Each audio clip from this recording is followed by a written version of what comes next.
This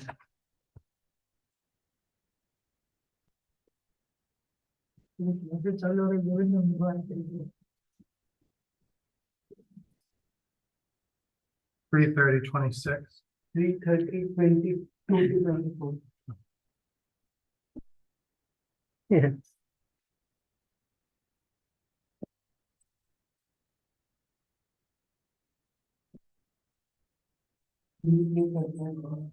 Yes.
Yeah.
I'll start with the prayers because we have to read like 3 verses today. Om Jnanatimirandasya Jnananjana Chakshurunmilitam Yena Tasmai Shri Gurave Namaha Shri Chaitanya Manobishtam Stapitam Yena Bhutale Swayam Rupa Kadamahyam Dadati Sapadantikam Vandeham Shri Guru Shri Yuta Padakamalam Shri Gurun Vaishnavamsha Shri Rupam Sagrajatam Sahagana Raghunathanvitam Tam Sajivam Sadvaitam Savadutam Parijana Sahitam Krishna Chaitanya Devam Shri Radha Krishna Padan Sahagana Lalita Shri Vishakhanvitamsha He Krishna Karuna Sindhu Dinabandho Jagatpate Gopesha Gopika Kanta Radha Kanta Namostute तप्त कांचन गौरांगी राधे वृंदावनेश्वरी वृषभानुसुते देवी प्रणमामि हरिप्रिये वाञ्छाकल्पतरुभ्यश्च कृपा सिन्धुभ्य एव च पतितानां पावनेभ्यो वैष्णवेभ्यो नमो नमः श्री कृष्ण चैतन्य प्रभु नित्यानंद श्री अद्वैत गदाधर श्रीवासदि गौर भक्त वृंद हरे कृष्ण कृष्ण कृष्ण हरे हरे हरे हरे राम राम राम हरे हरे मुखं करोति वाचालं पङ्गुं लङ्घयते गिरिं यत्कृपातमहं वन्दे श्रीगुरुं दीनतारिणं परमानन्दमाधवं श्रीचैतन्य ईश्वरम् ॐ नमो भगवते वासुदेवाय ॐ नमो भगवते वासुदेवाय ॐ नमो भगवते वासुदेवाय ॐ भगवते वासुदेवाय ॐ नमो भगवते वासुदेवाय ॐ नमो भगवते वासुदेवाय I'll just read through. It's late actually. I'll just quickly read through. So 3:30, 22 to 24, because 24 has a purport, 22 and 23 don't have a purport. Shutrit परितोर्क दवान sorry दवाना दवानाला निलय संतप्यमान पतितप्त वालुके कृच्छेन पृष्ठे कषयाचता ताडितश्चलति अशक्तोऽपि निराश्रमोदके. Under the scorching sun, the criminal has to pass through roads of hot sand with forest fires on both sides. He is whipped on the back by the constables because of his inability to walk, and he is afflicted by hunger and thirst, but unfortunately, there is no drinking water, no shelter, and no place for rest on the road. तत्र तत्र पतञ्छ्रान्तो मूर्छितः पुनरुत्थितः पथा पापीयसानीतस्तरसा यमसाधनम्. While passing on that road to the abode of Yamaraj, he falls down in fatigue and sometimes he becomes unconscious, but he is forced to rise again. In this way, he is very quickly brought to the presence of Yamaraj. योजनानां सहस्राणि नवतिं नवचाद्वनः त्रिभिर्मुहूर्तैर्त्वाभ्यां वा नीत प्राप्नोति यातनाः. Thus he has to pass, yeah, thus he has to pass 99,000 yojanas within 2 or 3 moments, and then he is at once engaged in the torturous punishment which he is destined to suffer. Purport. By His Divine Grace, Srila Prabhupada Ki Jai. One yojana is calculated to be 88 miles, and he has to pass along a road which is therefore as much as 792,000 miles. Such a long distance is passed over within a few moments only. The subtle body is covered by the constable so that the living entity can pass such a long distance quickly and at the same time tolerate the suffering. This covering, although material, is of such fine elements that material scientists cannot discover what the coverings are made of. To pass 792,000 miles within a few moments seems wonderful to the modern space travelers. They have so far traveled at a speed of 18,000 miles per hour, but here we see that a criminal passes 792,000 miles within a few seconds only, although the process is not spiritual but material. Again, they have so far traveled at a speed of 18,000 miles per hour, but here we see that a criminal passes 792,000 miles within a few seconds only, although the process is not spiritual but material. So again, Om Ajnanatimmirandasya Gyananjana Chakshurmritamaya Tasmai Sri Gurave Namaha. So I'm not qualified to speak on this. It's a very high subject matter actually, because thing with Bhagavatam is very, very tricky topic, because Bhagavatam, all the topics and all the cantos of Bhagavatam speak about the highest truths, but only pure devotees can actually find a love of Godhead in every single verse. I mean, having said that, I can quote one realization of Sripada Indu Prabhu's. I don't have any realization. I don't have any qualification. I'm just begging the mercy of everyone, including, I mean, especially His Grace Kishore Prabhu. No qualification. You are all very exalted, and I must say that, you know, I mean, day after day, I am seeing like the standard of the service on the altar, and I'm really, really impressed and really inspired that our devotees have such a high consciousness, such a high consciousness. So yeah, I'm really inspired. So I'm very grateful to Krishna, to Srila Prabhupada, that I am amidst devotees here in this congregation and in the ashram who are actually very, very exalted, and I'm like a black sheep, don't deserve to be here, but everyone is so mercifully tolerating me. So is it he said one time that the suffering that Srimati Radharani goes through when she feels separation from Krishna is more, I mean, he's speaking from his realization. He says, is much more painful than all the suffering put together in all the material and spiritual worlds. So he says, yes, it is transcendently, it is blissful. I mean, that's there, but at the same time, it's suffering also. Like the example is given, like hot sugarcane juice, that yes, it is sugarcane juice, but it's very, very hot.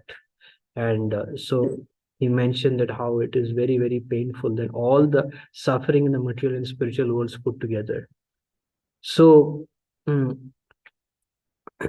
is these few verses, they are very strong, and when we read this, we should actually feel in our heart, on one hand, that this is a consequence for not taking Krishna consciousness seriously, because Krishna consciousness at the end of the day is like a razor sharp edge, it's like a razor sharp sword, and if we are careless and for some reason or the other, especially due to Vaishnava aparadh, um, if we slip, if we leave the process, the consequence is that we may end up in this kind of situation. I mean, it's very much possible that, if we mm, lose our seriousness, and for some unfortunate reason, if we leave the association of devotees, we leave the process, this is definitely possible. So we should not think as devotees that, that we are immune from anything in this world. Actually, Prabhupada says, when speaking for myself, that until we attain the stage of love of Godhead, uh, Sthai Bhav, you can fall down at any time.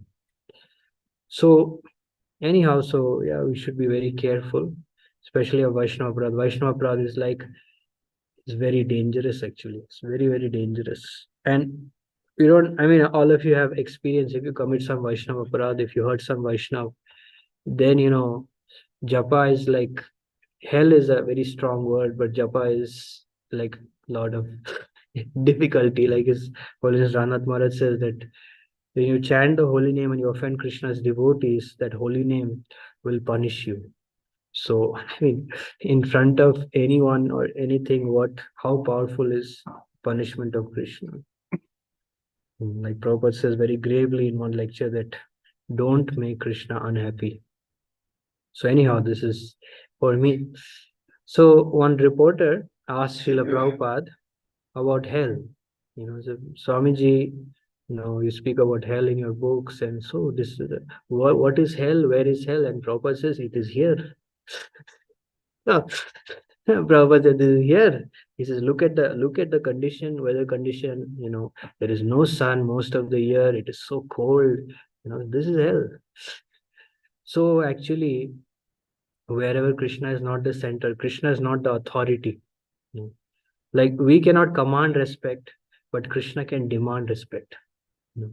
So wherever Krishna is not the center and Krishna Shastra is not followed, it is hell. It is hell, hellish conditions.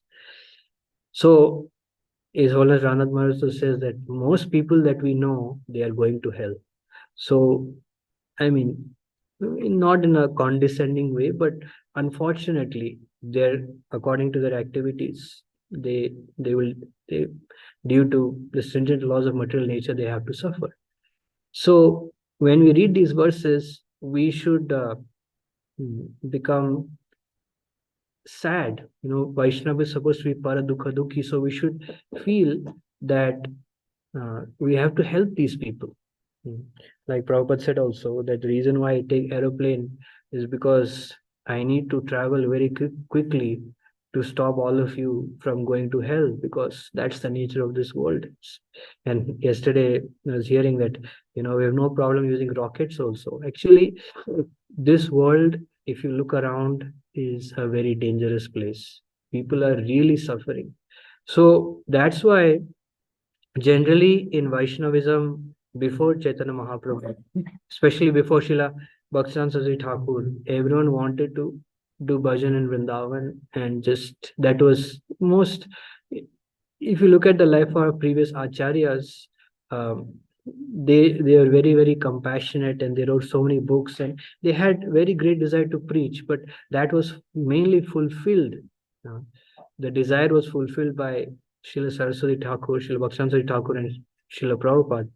So the more in ISKCON, in Prabhupada's line, the more we make advancement, the more our desire to help others should increase. The more the desire to preach should increase. Like you see these gurus, as time is passing, they're doing more and more and more. They're not reducing. They're not reducing. So, um, you know, their responsibility, their engagement is increasing more and more and more.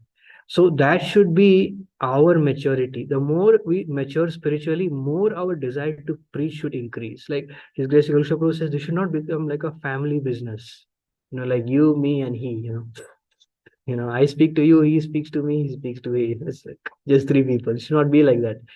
We should have a desire to populate this temple with thousands and thousands of people, that the whole, when you go outside, sometimes when I go outside in the street, why Mahaprabhu's, Vigraha is not there. Mahaprabhu's painting is such nice buildings are there. Mahaprabhu should be there. Nityananda Prabhu should be there. Why it's occupied by such useless people? I mean, sorry, Hare Krishna. For useless purposes, you know. So basically, the principle is first Vaishnav Seva, Nam Ruchi, then Jiva Doya. So basically, Vaishnav Seva, my Lord, please engage me in the service of your devotees as in the mood of the servant of the servant of the servant. And then we taste something of the sweetness of the name, of the holy name, of the holy name of Shri Radha Gopijana Vallabha Bandhu Gaur Jagat Guru Srila Prabhupada ki Jai. So we taste something of the sweetness of the name, the form, the pastimes. But then we actually uh, distribute, we share that experience with others. Actually, what my revered spiritual master says, preaching does not mean giving lectures, preaching does not mean brainwashing people. Preaching means to actually tell people that, see, I surrendered to Krishna, I took shelter of Krishna, it is so wonderful, my life is so wonderful, so you also take shelter of Krishna. That's what preaching is. Preaching is basically sharing our conviction and sharing the happiness that we get in bhakti with others, you know. So that's what preaching means.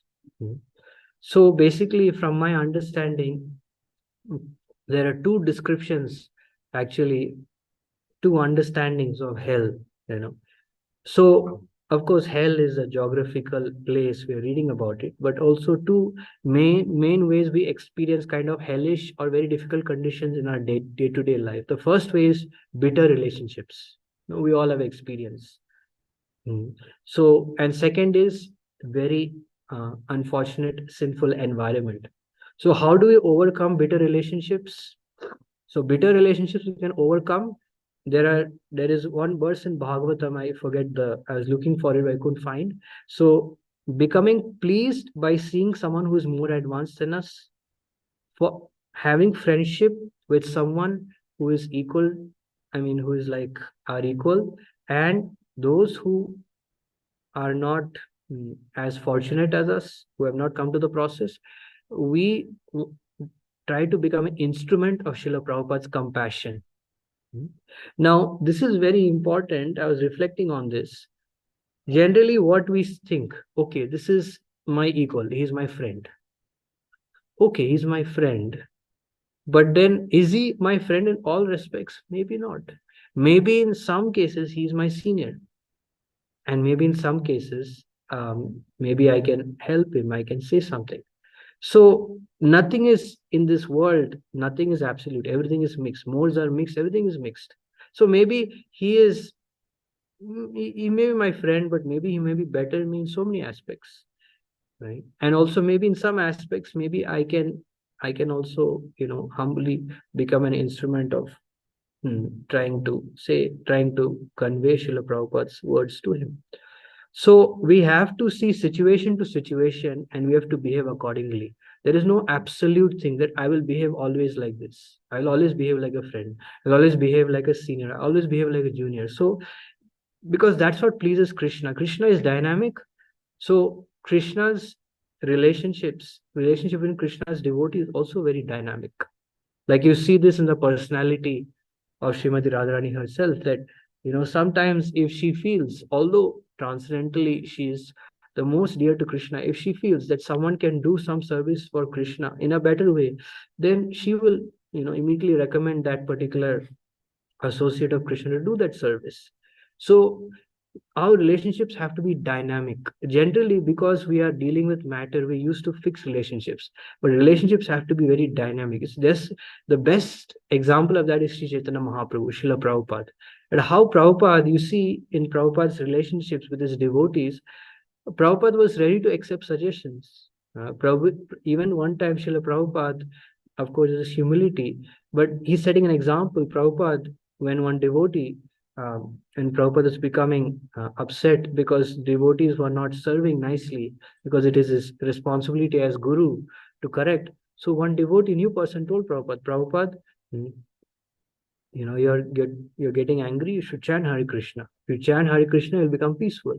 And Prabhupada took his bean and started chanting Hare Krishna. So you see how Prabhupada is so dynamic in his relationships.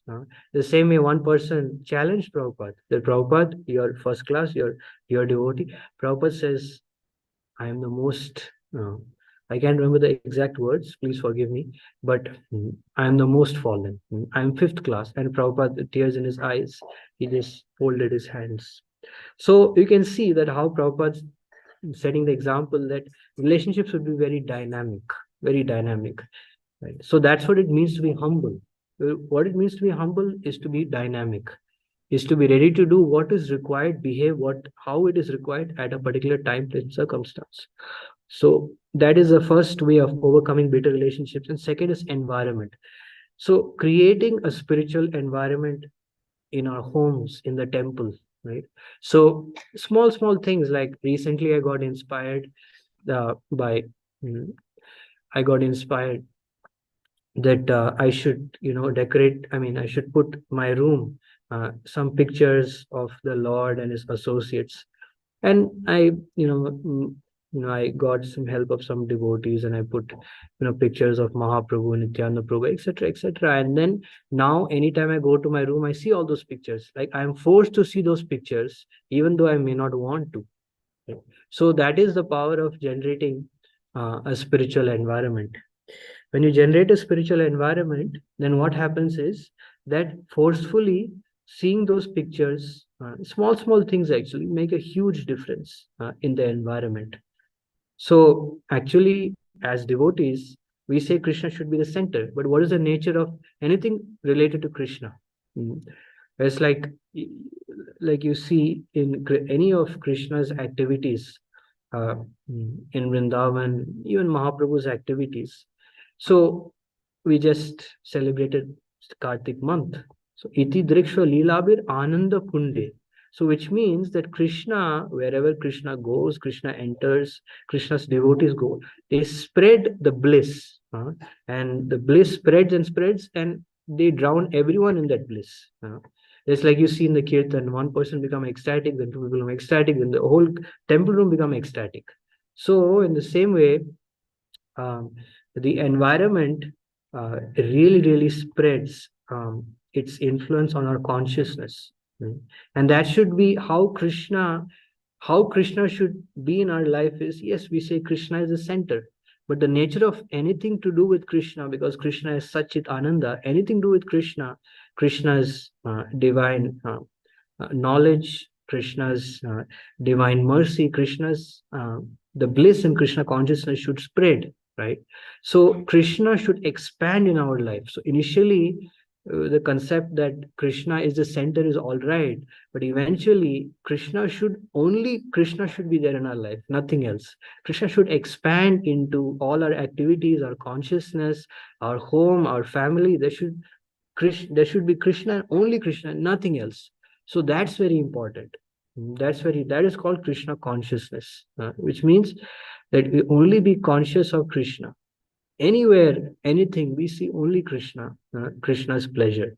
So these two areas of relationships and environment, we can be careful, and in that way, our life can be blissful, or at least our life can be peaceful. So again, these verses are simply to inspire us to become serious in our spiritual life. And Krishna says, "Ah Brahma Bhavana Lokan Punar Avartino Jana Mam Upetitu Kaunteya Punarjanma Nividyate." That from the topmost to the lowermost planet, every place is simply places where there is birth and death. So is simply Krishna's way of telling us that this material world is not a place for a gentleman. And actually, why did we come? Why did we come to ISKCON? We came to ISKCON to join hands with Srila Prabhupada to change this material world into spiritual world. That is actually Prabhupada's vision, Prabhupada's broad vision. If Prabhupada did not have such a desire to change this material world, and Prabhupada even told one time Burijan Prabhu, he said, Prabhupada, I had a dream, and in that dream, you are chanting, you're leading a kirtan, and at the end of the kirtan, you said Jai Om Vishnupad, and the whole world bowed down. And then Burijan Prabhu said that I pray that Srila Prabhupada, that every single moving and non-moving object in this world, in this universe, chants Hare Krishna. So when he said like that to Srila Prabhupada, Prabhupada said, "Thank you so much for dreaming like that." So that's Prabhupada's vision. Prabhupada wanted to actually put the whole world, under the mm, guidance of this Krishna conscious movement. Prabhupada said there'll be a time when even governments will be devotees. Our devotees will take the positions of governmental officials, and the whole world will become Vaikuntha. So Prabhupada has such a broad vision. So that's the reason why we joined this ISKCON movement, to actually change the face of this world. We have that responsibility. So coming back to the point, so this material world, uh, this material body, is an instrument of pain, the most amazing instrument of pain. I mean, we all have realize this, and we are in a region where there is unlimited suffering. So basically we face three kind of miseries: adhyatmic, adidaivic, and adibhautik. Like the suffering that is described here is extreme suffering, extreme pain. We may face little, fragments of that, little bit of that here and there when we get sick, etc., etc. But basically, there are three types of miseries. We all know: adhyatmic, adi bhautik, and adi daivik. So when you speak about adhyatmika miseries is mainly our own body and mind. So, of course, body, mind, and false ego. So, especially for the body, the solution is actually regulation, regulation, eating and sleeping. And actually, it's very, very helpful for us, especially in relation to our material body, to actually study about the way the pure devotees of the Lord, the gurus in our movement, how they maintain their body, how they get the most out of their body. It's very helpful to see that. And although it is material, no doubt it is material, but in our spiritual life, it's very, very helpful. And adopting, small principles, whatever principles we can, whenever we can, principles of eating at a particular time, eating in a particular quantity, etc., is very helpful for our Krishna consciousness.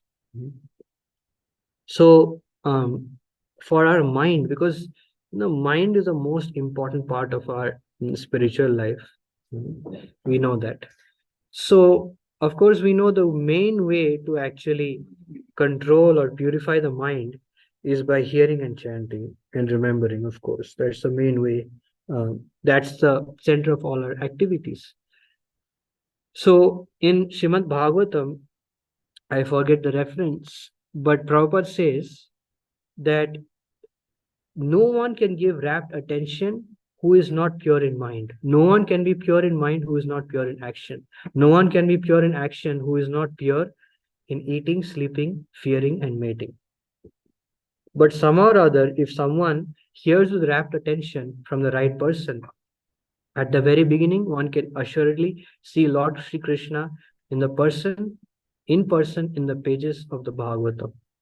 So, I mean, for myself, Prabhupada is saying. So, to be pure in eating, sleeping, fearing, and mating. So, the first thing is to be pure in sleeping, fearing, and mating.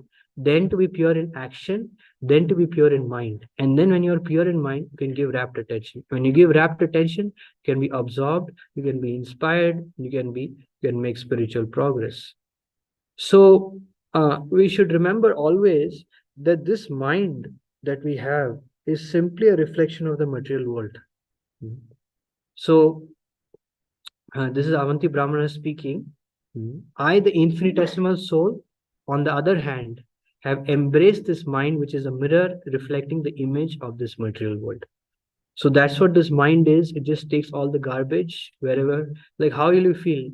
Suppose there is someone or some machine just takes all the garbage outside and brings it in your home. So that is our mind. So that's why we have to be very careful what we see, what we hear. We have to be very, very careful. Mhm. So for Adhyatmika, I explained, is to be regulated, starting with eating, sleeping, fearing, mating, uh, and then, of course, in our activities, and then to become attentive. So this nature of becoming attentive, habit of being attentive, as Radhesham Prabhu said, is very important. Any activity you do with attention, do with absorption. So he says, as a result of doing that, what will happen? Then eventually our chanting will also become like that, because it's a habit. It's a, yes, it is ultimately Krishna's mercy, but it's at the same time we should try. So Adhyatmika and Adi Daivika. So Adi Daivika sufferings, natural sufferings, is where Shri says many times, we worry about things we can worry about. Like, for example, Corona or anything which happens beyond, our our control. Mm. So we waste our time talking and worrying about those things. But actually, yada yada hi dharmasya glanir bhavati bharata. Whenever and wherever there's a decline in religious practice, Krishna descends, right? But here we're talking specifically about whenever, due to a decline in religious practice, whenever there is natural disturbance. So natural disturbance like COVID or something, we cannot solve. We have no power. So we should not waste our time, and we should just depend on Krishna and continue with our activities. It's a very important thing, because otherwise many times we talk and speak about things, waste our time on things that we have no control over. It's just a waste of time. And then Adi Bhautika. Adi Bhautika is uh, suffering caused by other living entities, right? So we are generally not disturbed by suffering caused by a mosquito or animals, generally, right? Even though they may be there. When we're actually disturbed is we're disturbed by interactions with devotees, right? So two things: we should not speak agitating words, and if someone is speaking agitating words, we shouldn't get agitated. Again, two things: we should not agitate someone with our words, and if someone is speaking agitatingly, we should not get agitated, right?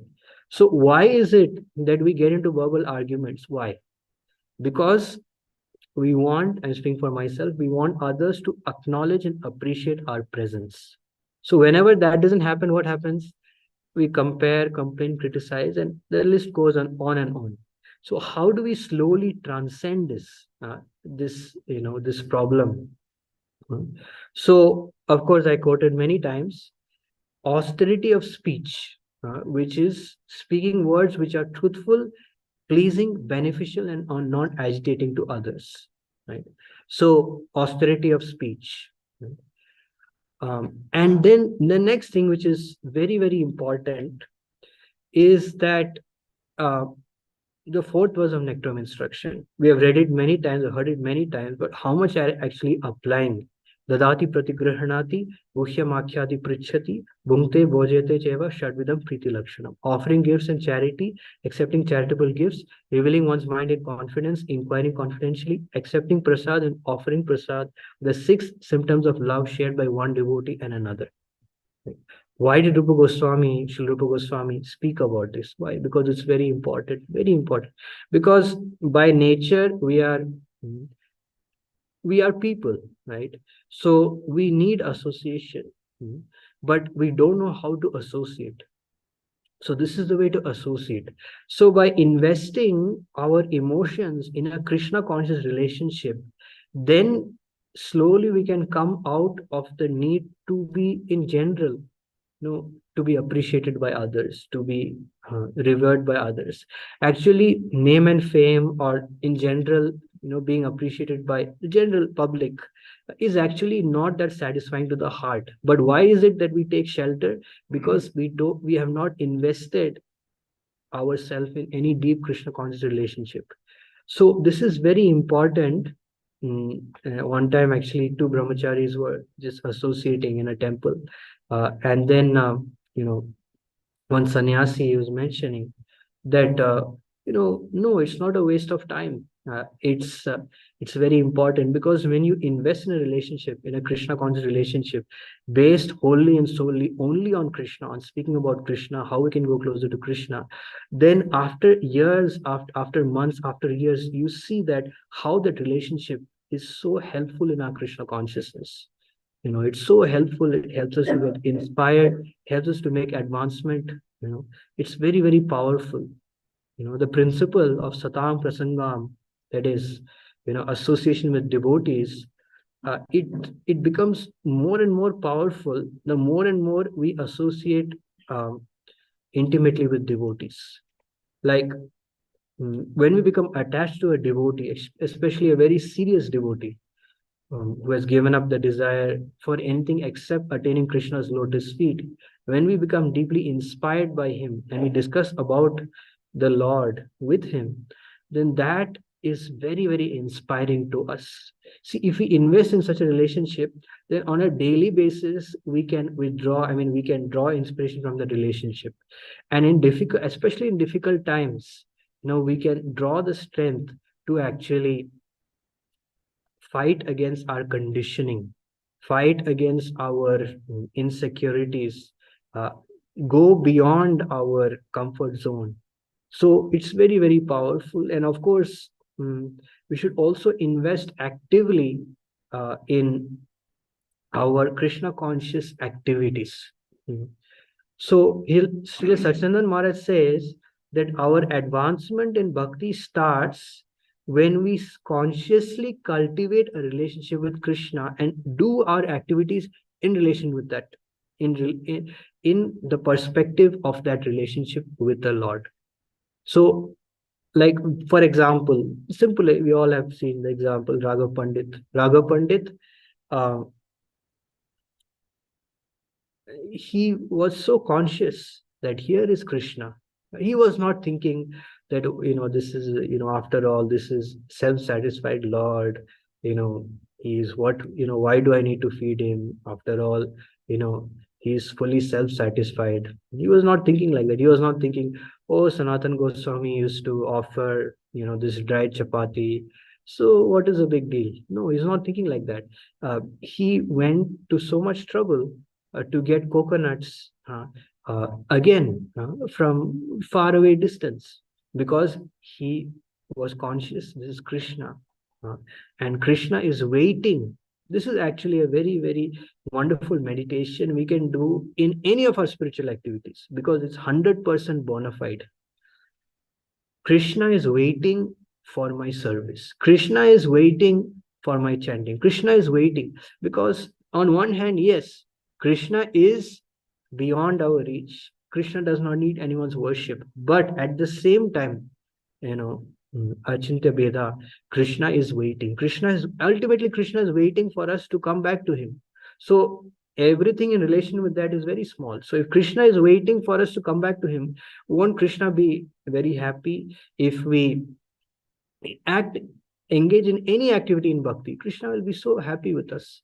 So we should think like that, and we should invest our emotions in our Krishna conscious activities, especially in our hearing, in our chanting, in our serving, being fully conscious that Krishna is there. Krishna is watching us.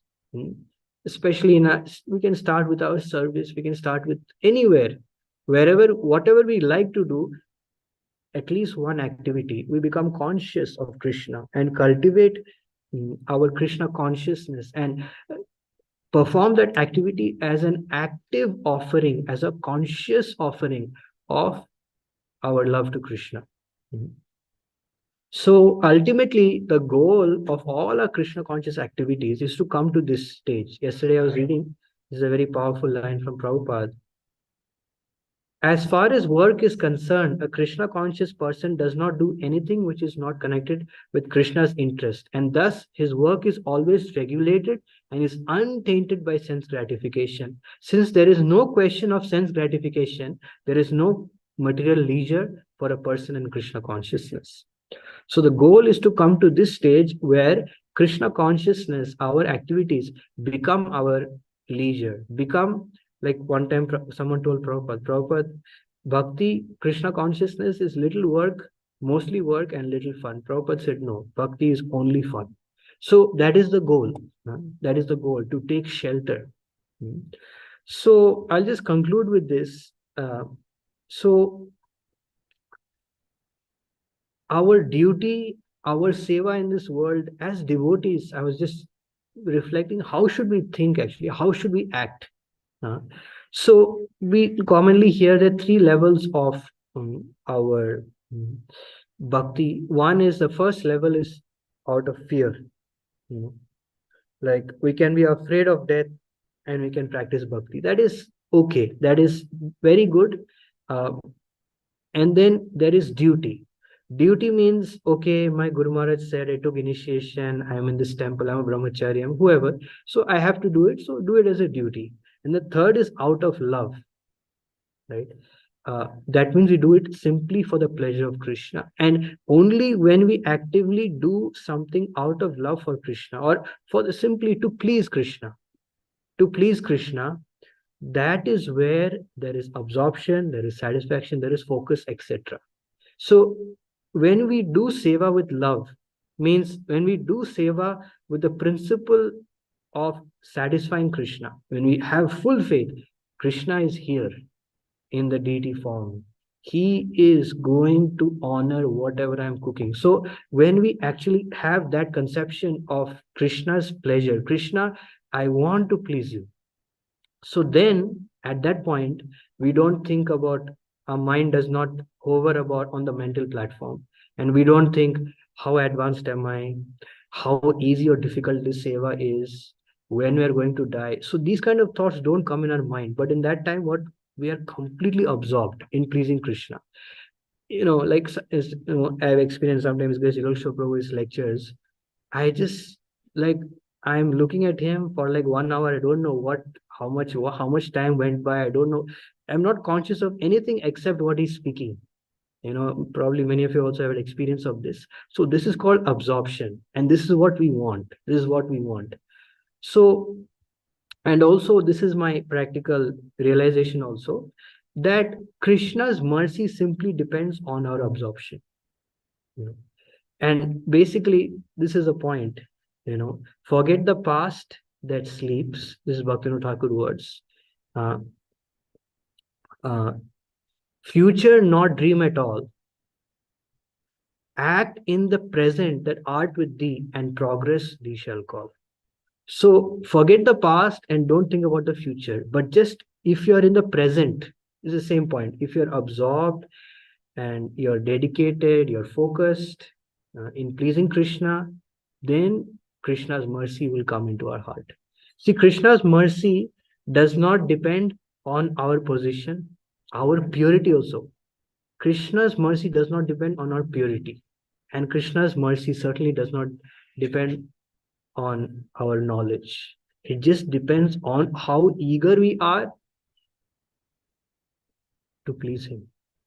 Just like, I'll just give one example, very striking example, Lord Chaitanya. You see that Brahmana, South Indian Brahmana, was drinking milk. So Mahaprabhu, when he hid himself, and then Mahaprabhu found him out that he's a milk drinking brahmachari or whatever, etc., etc. Mahaprabhu became very angry. And Mahaprabhu said, who do you think you are? You're not qualified. So many things Mahaprabhu said. And then what he said? He said, my dear Lord, just the fact that I saw you dancing, I saw you singing even for a few moments, that is the perfection of my life. Now, whatever happens after this, no problem. I am not qualified. And he left in that humble mood, with a humble mood and with the intense eagerness to serve Lord Chaitanya, to please Lord Chaitanya. Just that mood. Mahaprabhu became so pleased by that mood. Right? And Mahaprabhu welcomed him back into that transcendental secret association in the Shiva Sangam. So this boils down to the fact that all that we need to please Krishna is our intense eagerness, our intense desire. Ultimately, it boils down to this: what is your desire? That's all. So desire means how absorbed we are, how focused we are. That's all matters. Nothing else matters. So we just have to focus on the time that is with us and render our devotional service and don't worry about the future. Because sometimes we go into this, this mentality, speaking for myself also. Will I go back to Godhead? Will it happen? How will it happen? How will it happen? So, yes, little anxiety is good to humble us, to make us serious. But then too much, kind of thinking of this, we can't do anything anyways. We can, take a magic wand and just do something to ourselves and, go back to Godhead anyway. It has to happen naturally. So best thing is just to become absorbed in what you're doing. Do the best you can and just depend on Krishna. Ultimately, we are not the doer anyway. So if we are in this consciousness, then we can make advancement, we can make progress, we can help others, and we can be satisfied in our present situation. Satisfaction is very important. For us to come to the platform of feeling separation from Krishna, going closer and closer to Krishna, for us to go to that level of consciousness, we first have to be satisfied. Satisfied means we should not be unnecessarily agitated. Prabhupada says, unless you're happy, you cannot be Krishna conscious. These Prabhupada's words. So we have to have a certain level of satisfaction and peace in our mind to go further in Krishna consciousness. So we have to remember that separation, anxiety to get Krishna's mercy, that is on a completely different platform. That has nothing to do with the anxiety in this world. So yeah, it's very, see, that's why renunciation is recommended. Renunciation means what? I don't want to serve Maya anymore. That's what renunciation means. So that's why Rupa Goswami, Sanatana Goswami, they gave up everything. Why? Because they don't want material anxiety. Material anxiety is ultimately it's a distraction. So we should not cultivate material anxiety. We should be materially, we should be satisfied whatever we have, and spiritually also we should be grateful. And that gratitude and humility should make us feel unqualified, and that should actually give birth to intense eagerness to serve and please Krishna. So yeah, this is what I wanted to speak today. Please forgive me for anything wrong and inappropriate. I kind of planned today, I made some notes and I thought, I don't know what to speak on this because it's quite a heavy verse. Anyone has any question or comments?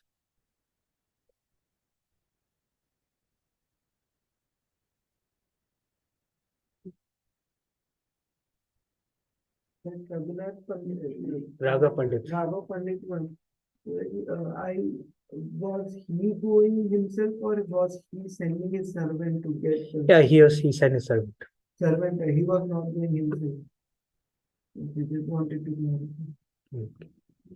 Anyone online has any question or comment?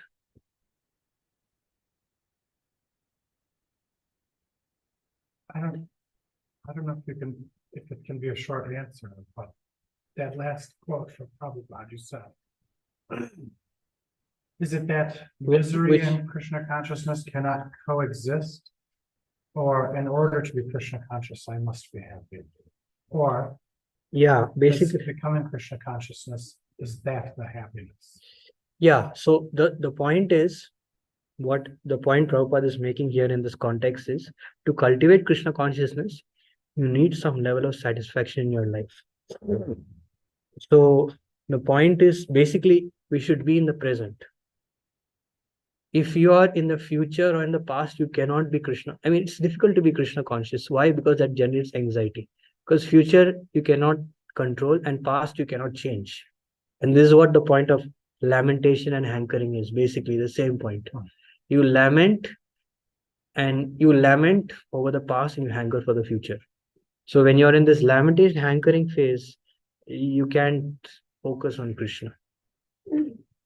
So Krishna consciousness means acknowledging who we are, where we are, and saying, okay, this is what I have to do to progress. That's what Krishna consciousness is. So an admonition to be in the present, particularly.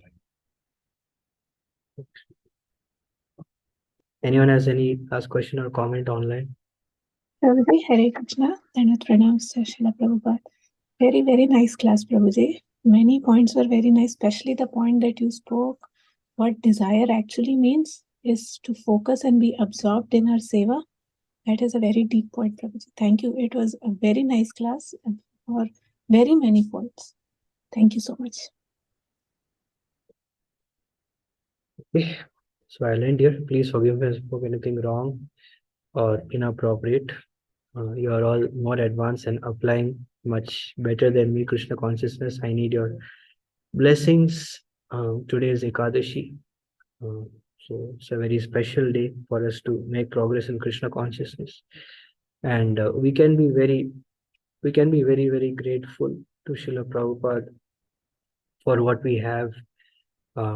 Really, we are very fortunate. We're really fortunate to be in this wonderful association. So I'd like to end here. Panchakalaptaruvishya Kripasinubhyacha Pratanam Pavanebhyo. Vaishnava Antakoti Vaishnava ki jai. Srila Prabhupada ki jai. Please forgive if I spoke anything wrong and inappropriate. Thank you, Prabhuji. Hare Krishna.